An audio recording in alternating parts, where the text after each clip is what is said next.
At 10:43 on a Thursday night, the baggage carousel inside Denver International Airport made its final turn.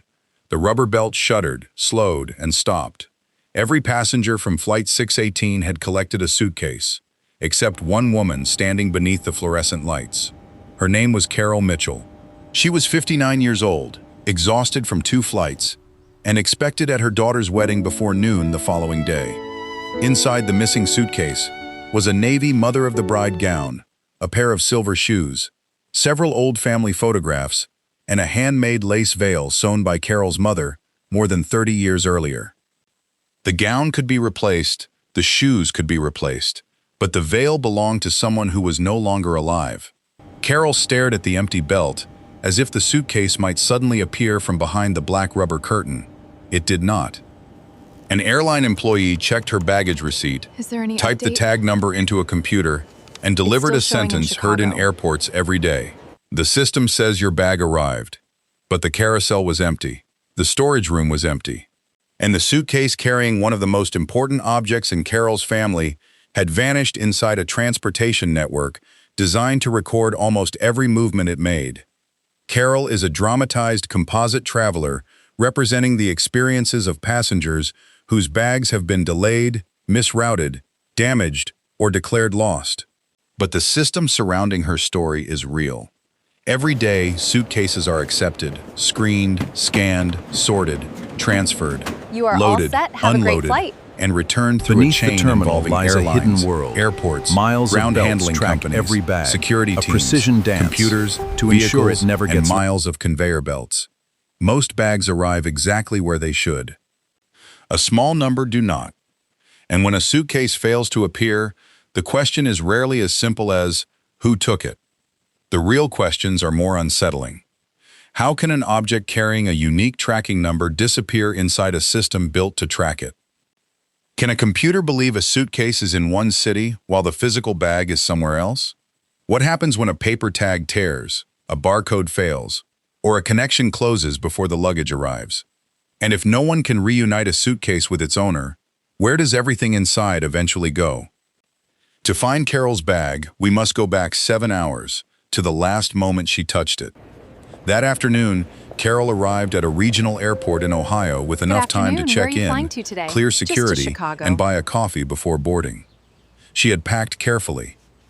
The veil was placed beneath the gown, wrapped in tissue paper. The family photographs were inside a small envelope. She added a card for her daughter, closed the zipper, and looped a pale blue ribbon around the handle so the black suitcase would be easier to identify. At the check-in counter, the bag weighed 42 pounds.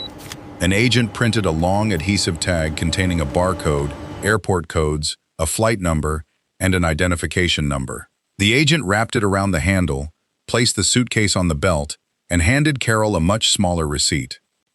Carol glanced at it, slipped it into her purse, and watched the suitcase disappear behind a rubber curtain. For most travelers, that curtain marks the end of the visible journey. We surrender the bag and assume it will follow us. But the moment it disappears, it enters an airport hidden from public view, a mechanical city beneath and behind the terminal, where thousands of pieces of luggage move through decisions measured in seconds. The first challenge is identity. A suitcase may look obvious to its owner, but to the baggage system, it is not Carol's black bag with the blue ribbon. It is a number. That number connects the bag to an itinerary, a passenger, a destination, and sometimes multiple airlines. The external tag must remain readable. The computer record must remain accurate. And the physical suitcase must continue following the route assigned to its digital identity. International airline standards require member airlines to record baggage at 4 core points: when the airline accepts it from the passenger, when it is loaded onto an aircraft, when it is delivered into a transfer process, and when it is returned at arrival. The purpose is to create an audit trail showing who had custody of the bag and where it was last handled. Yet a tracking record is only as useful as the scan, electronic message, or handoff that created it. A bag can be correctly identified at one moment and physically diverted in the next. Carol's suitcase moved first toward security screening. Depending on the airport, checked bags may pass through several screening levels, automated equipment, or additional inspection. Most continue without delay. Others may require closer examination. A dense object may require a closer look. A zipper may catch. A bag may be too large for a normal belt. A tag may fold against the handle. None of these events guarantees that a bag will be lost. But every exception steals time. After screening, Carol's suitcase entered the sorting network. Above it, cameras and barcode readers attempted to identify the tag. Ahead of it, conveyor lines split toward different flights and loading areas. Beneath the terminal, in a major airport, massive network a bag may life. pass several Thousands junctions, of bags move merge every with hundreds hour, of others, guided and by arrive at a advanced loading automation. area where workers place it onto carts bound for the aircraft. Carol's first flight left Ohio on time. Her suitcase was recorded as accepted. It was screened, sorted, and loaded. For the first part of the journey, passenger and bag traveled together. But both were heading toward the place where baggage is most vulnerable, a connecting airport. Chicago was busy that evening. Weather had slowed earlier operations, gates had changed, and passengers were moving quickly between terminals. Carol's original connection allowed 52 minutes. By the time her aircraft reached the gate, only 28 remained. She walked quickly, stepped onto a moving walkway, and reached the next gate as boarding was ending. Her suitcase could not use the terminal. It had to travel beneath and around it. The cargo door opened. Ground workers unloaded dozens of bags into carts. Some belonged to passengers ending their journeys in Chicago. Others had to be transferred to flights departing for Denver, Phoenix, Seattle, and several smaller cities. Move it! We only have 7 minutes! Each bag needed to be identified, separated, transported, and delivered to the correct loading area before the next aircraft closed. This is where the apparent simplicity of flying breaks apart. A passenger can run to a gate. A suitcase depends on an entire chain. It may wait for the aircraft to be safely positioned. It may be buried behind other bags. It may need to cross a ramp crowded with vehicles. It may pass from one handling team to another. When two airlines are involved, information must move between computer systems as well as between people. And when the connection is short, even a correctly handled bag may simply run out of time. Industry reporting identifies transfers as the largest single source of baggage mishandling. CETA reported that transfers accounted for 39% of mishandling cases in 2025. That does not mean transfer bags usually disappear permanently. It means the connection between flights is the moment when timing, custody, routing, and data are most likely to fall out of alignment. Carol boarded for Denver. The cabin door closed. Beneath the aircraft, workers were completing the final load. Her suitcase had reached the transfer area, but it had not produced a confirmed loading record for that flight. There are many reasons a bag might miss an aircraft without anyone stealing it. It may arrive after loading has closed. It may be placed on the wrong cart. A barcode may not read. A worker may send it to a manual resolution area. The aircraft may reach a weight or balance limit. Severe weather may force teams to prioritize safety over baggage. The bag may even be loaded correctly while the corresponding digital message fails to update. It wasn't just In luggage. Carol's case, the suitcase arrived too late. Her plane The departed flight at took off at 7:31. 7. The bag remained in Carol and her Chicago, memories were nowhere but no to be one had found. told Carol. While she flew west, the Carol suitcase is entered a exhausted recovery after 2 long process. flights. She is Ideally, looking a forward to delayed finally bag is arriving in identified, Denver, assigned to the suitcase next is still suitable in flight, Chicago. and forwarded automatically. The passenger may receive an alert before landing. In other cases, the first sign of trouble comes when the carousel stops. Carol reached Denver at 9:58. She followed the signs to baggage claim, stood beside Welcome to Carousel Denver, 13, United Flight and watched other 618. passengers collect their belongings. A red suitcase appeared, then golf clubs, then a gray duffel bag. A child climbed onto a luggage cart while his father pulled down 2 large cases. The crowd thinned. The same 2 unclaimed bags passed Carol 3 times. Then the belt stopped. At the baggage service desk, an agent scanned Carol's receipt. Is there any update? The record showed that her bag had been accepted in It's still showing in Ohio Chicago. and processed through the transfer network. Another message suggested it had been routed onward, but the system did not show a clean, unquestionable chain ending at Carol's carousel. This is the difference between data and certainty. A scan may show where a bag was seen, where it was supposed to go, or whose custody it entered. It does not always prove where the bag is at the exact moment a passenger asks. The physical object may be sitting beside a belt, locked in a storage room, traveling on another aircraft, or waiting beneath a damaged tag, while its digital identity continues toward the original destination. The agent asked Carol to describe the suitcase. "Black," Carol said. That answer was almost useless. Airline tracing systems depend on details. Was it hard-sided or soft-sided? Did it have 2 wheels or 4? What was the brand? How large was it? Did it have external pockets, straps, stickers, ribbons, scratches, or other identifying marks? A photograph can be more valuable than memory, especially when a passenger is tired and frightened. Carol remembered the pale blue ribbon. She remembered a small scratch near one wheel. She did not know the model name. Then came the question that made the situation feel real. What is inside? Carol listed the gown, shoes, photographs, card, toiletries, and veil. She tried to describe the lace pattern her mother had made by hand. The agent entered the information and created a delayed baggage report. Carol received a reference number and instructions to remain reachable. The airline would search. If the bag was found, it could be delivered to the address where she was staying. To passengers, a missing suitcase feels lost immediately.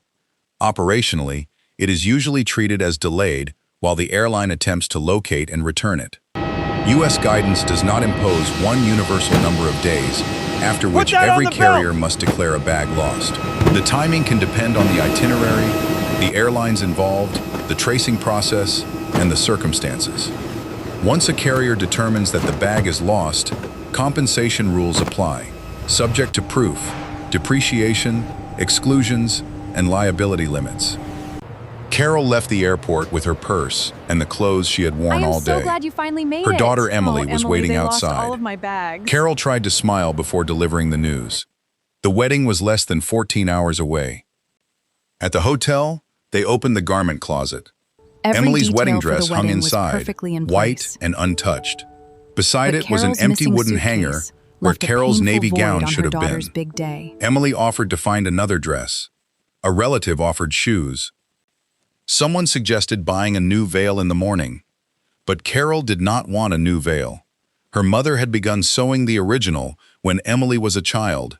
She had added lace from her own wedding dress and tiny pearl beads collected over the years. Before she died, she told Carol to save it for the day her granddaughter married. The object was not valuable because of what it cost. It was valuable because of who had touched it. Back in Chicago, Carol's suitcase had been assigned to a later Denver flight. At least, that was what should have happened. A recovery label was produced. The bag was moved with other delayed luggage. But sometime during the process, the original tag was torn near the handle. Part of the barcode remained. Part did not. The pale blue ribbon stayed attached, but ribbons are not identities. Without a fully readable external tag, the suitcase had become what baggage teams sometimes call an orphan, a physical bag separated from the information needed to send it home. The suitcase entered manual resolution. This is the moment when the baggage system begins to resemble an investigation. Workers compare the bag with reports submitted by passengers. They look at shape, color, brand, dimensions, pockets, damage, and distinctive markings. They search tracing databases for possible matches. When procedures allow, they may inspect a bag for identifying information. A name inside a pocket, an itinerary, a hotel receipt, or a business card can restore a connection that the damaged external tag erased. But there was another problem. The recovery routing attached to Carol's bag was wrong. The suitcase was placed with luggage heading toward a flight that was not going to Denver. It was not sent across the country because anyone chose Carol's bag specifically. It moved because, in a system built on speed, the wrong association can become a new set of instructions. Once the bag joined the incorrect group, every correct action that followed carried it farther from its owner. At 11:46 that night, while Carol lay awake in Denver, her suitcase was loaded onto an aircraft bound for Minneapolis. The following morning, Carol's phone remained silent. Carol bought a simple dark blue dress, basic toiletries, and inexpensive shoes. She kept every receipt. She did not buy another veil. At the wedding venue, relatives Everything tried is to protect her perfectly from the ready. stress. Perfectly Emily ready. was preparing upstairs. But Carol is still Florists missing her moved through the heirloom room. veil. Chairs were arranged. Music was tested. Outside, guests began arriving. Then Carol's phone rang. The airline had found a black suitcase that might be hers. The relief lasted less than a minute. The bag in question had a blue ribbon, but it contained men's clothing, work boots, and a shaving kit. It belonged to someone else. The first promising lead was a false match. This happens because ordinary luggage is remarkably difficult to distinguish. Airports handle endless rows of black, gray, and navy suitcases. Travelers tie ribbons, attach tags, and add stickers, but those clues may detach. A clear photograph taken before departure can help. So can placing contact details inside the bag, away from public view, where they remain available if the exterior label is damaged. Carol had done neither. As the wedding began, she walked beside her daughter wearing the replacement dress. Emily carried no heirloom veil. The ceremony was beautiful, but Carol felt its absence each time she looked at her daughter's hair. She imagined the suitcase sitting unopened in Chicago. She imagined it circling a belt in another city. She imagined a stranger opening it. What Carol did not know was that the bag had already been located. In Minneapolis, workers had removed it from the wrong aircraft and placed it in a secure baggage room.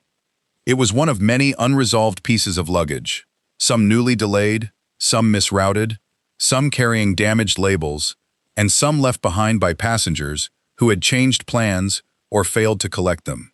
The room was not a secret auction. It was not a place where employees chose what to keep. It was a waiting area filled with interrupted journeys. A baggage investigator examined the damaged tag. The remaining numbers were incomplete.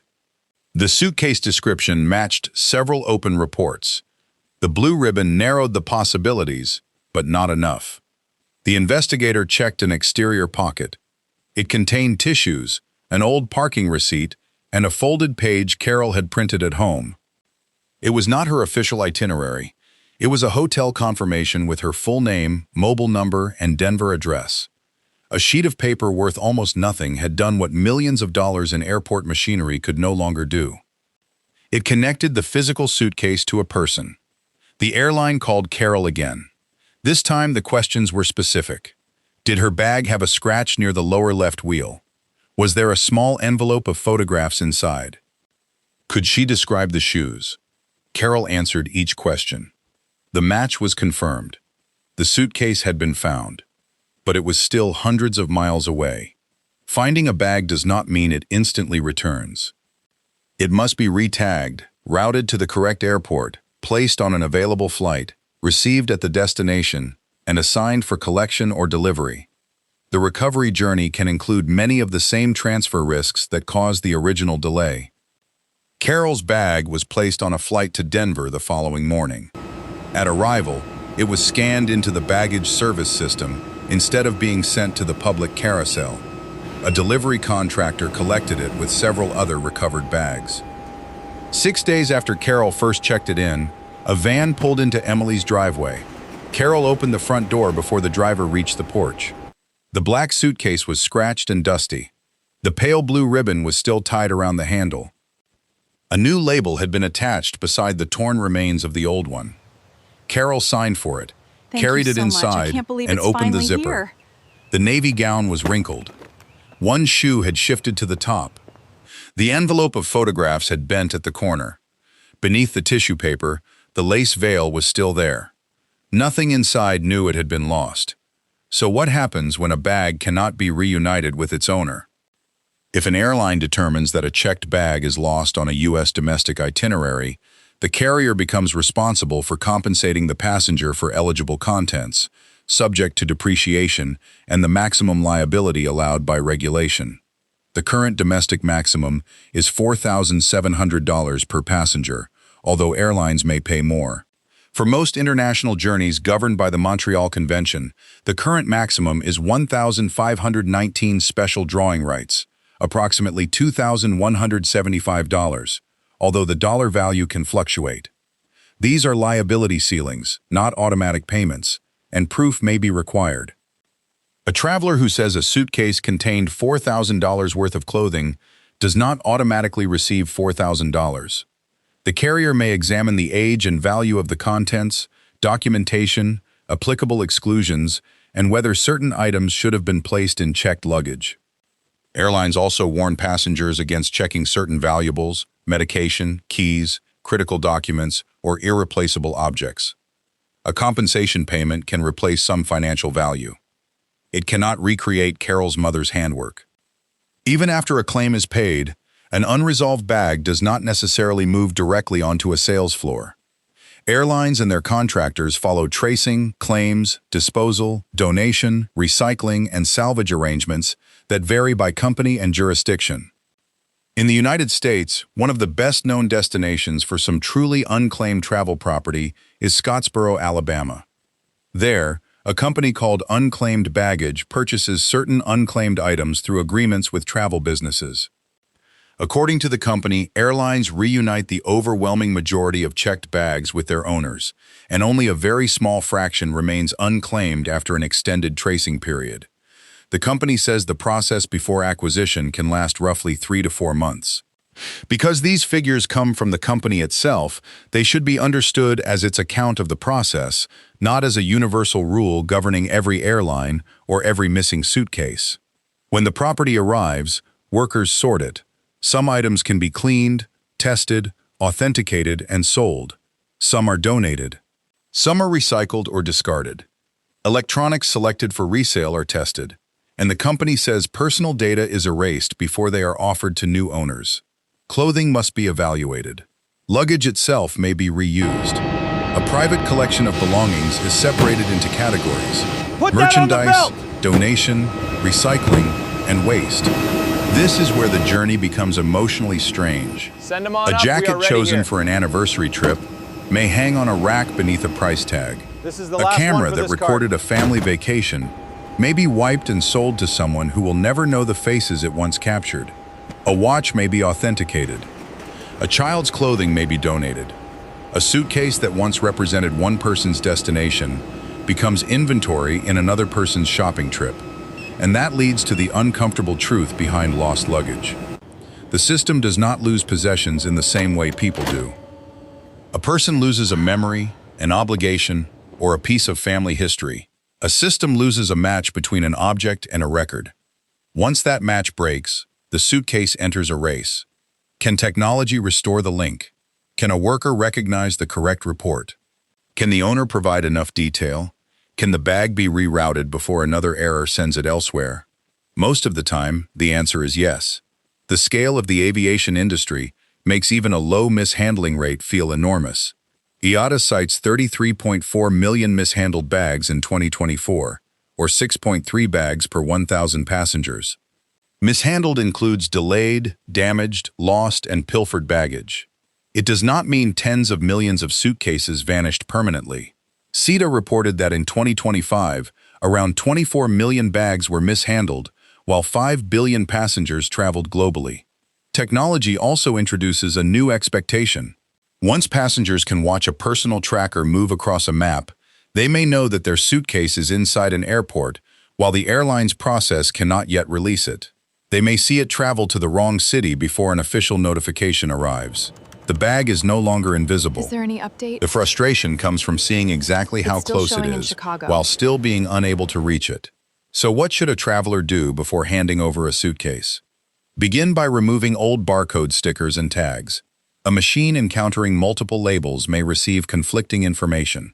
Check the newly printed destination code before the bag disappears.